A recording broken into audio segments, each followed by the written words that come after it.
मध्य प्रदेश के ग्राम पडरिया कला में उस समय अफरा तफरी का माहौल निर्मित हो गया जब खेल ही खेल में धोखे से चली एयरगन की गोली ने एक नाबालिग की जान ले ली।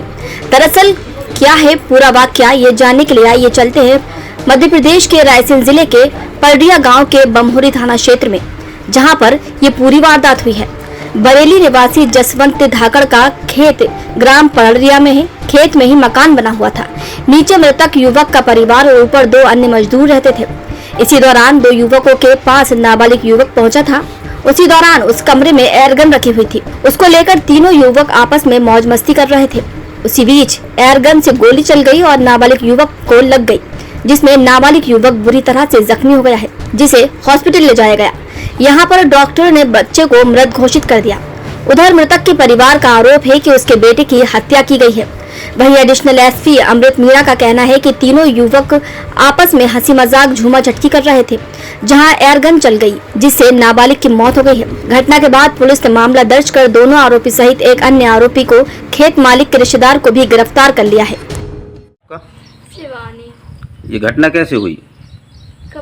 जानत नहीं, मैंने शाम का 3 जने आए थे, एक हल्के भैया तो और 2 यहाँ के बमोरी के मुसलमान थे। 5 बजे जो और गए जंगल कचमार भी गए थे, मरो नहीं आते, बंदूक ला कर भरी भराई हम रख दे।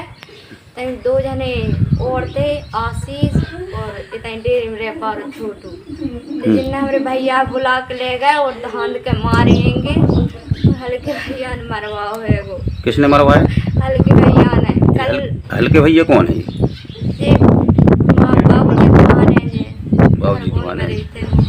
अच्छा, जिस टाइम पे ये बंदूक रख के गए थे, कौन उनका नाम क्या है जो रख के गए थे बंदूक? ये जानते हैं ये बमोरी के मुसलमान है और हल्के भैया तो। उस वक्त आप लोग कहाँ पे थे? हम जहीं नीचे थे, हमें भैया बुला के ले गए और धांध के मारे और खूब देर बाद बताए, जब बिल्कुल बेहोश होगा तब बुलाए 2 ने। बंदूक चलने की आवाज नहीं आई थी? नहीं, मोमूंदे इन नौरों ने 2 ने खूब रोचा मोचा हुआ है, पकड़े हैंगे।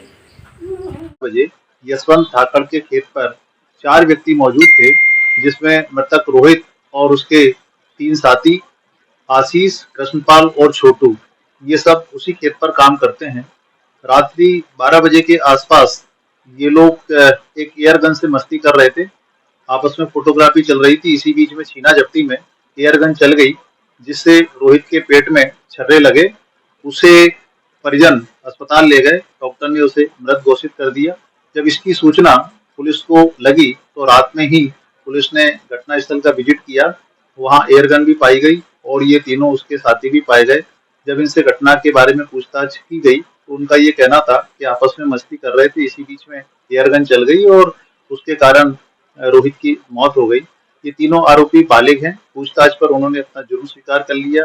उनके कब्जे से एयरगन को जब्त कर लिया और इसमें हत्या सहित एट्रोसिटी की विभिन्न धाराओं में अपराध पंजीबद्ध कर तीनों आरोपियों को गिरफ्तार कर लिया गया है। ये पहला वाकया नहीं है कि जब गन और बंदूक से किसी और की जान गई हो।